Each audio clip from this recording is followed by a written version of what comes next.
أعوذ بالله من الشيطان الرجيم بسم الله الرحمن الرحيم الحمد لله رب العالمین والصلاة والسلام على سید المرسلین اما بعد۔ محترم سامعین کرام، اللہ تعالیٰ نے سال کے 12 مہینے پیدا فرمائے، لیکن ان میں سے بعض مہینے کو خصوصی فضیلت اور عظمت عطا فرمائی۔ انہی بابرکت مہینوں میں ایک عظیم مہینہ محرم الحرام ہے، جو اسلامی سال کا پہلا مہینہ ہے۔ نبی کریم صلی اللہ علیہ وآلہ وسلم نے اس مہینے کو شہر اللہ المحرم یعنی اللہ کا مہینہ فرمایا، اور کسی مہینے کی یہ نسبت اللہ تعالیٰ کی طرف ہونا اس کی عظمت پر دلالت کرتا ہے۔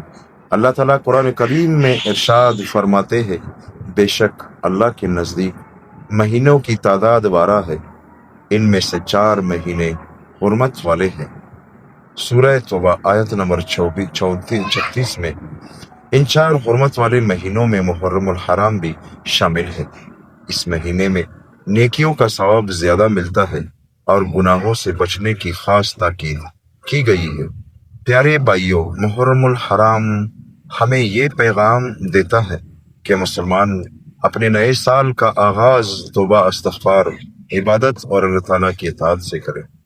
افسوس کہ بہت سے لوگ نئے سال کی آغاز پر دنیاوی خوشیوں کا اور فضول رسموں میں مشغول ہو جاتے ہیں، جبکہ ایک مومن کو چاہیے کہ وہ اس موقع پر اپنے اعمال کا جائزہ لے، اپنے گناہوں پر ندامت کرے اور اللہ تعالیٰ سے اپنے گناہوں کی معافی مانگے۔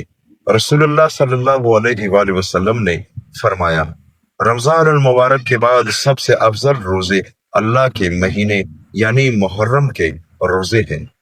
صحیح مسلم کی حدیث ہے دوستو۔ خاص طور پر 10 محرم یعنی یوم عاشوراء بڑی فضیلت کا دن ہے۔ جب نبی کریم صلی اللہ علیہ وآلہ وسلم مدینہ منورہ تشریف لائے تو آپ صلی اللہ علیہ وآلہ وسلم نے دیکھا کہ یہودی اس دن روزہ رکھتے ہیں۔ انہوں نے بتایا کہ اس دن اللہ تعالیٰ نے حضرت موسیٰ علیہ السلام اور بنی اسرائیل کو فرعون سے نجات عطا فرمائی تھی۔ اس پر نبی کریم صلی اللہ علیہ وآلہ وسلم نے فرمایا، ہم موسیٰ علیہ السلام کے زیادہ حقدار ہیں۔ پھر آپ صلی اللہ علیہ وآلہ وسلم نے خود بھی عاشورے کا روزہ رکھا اور صحابہ کرام رضی اللہ عنہم کو بھی اس کی ترغیب دی۔ ایک حدیث میں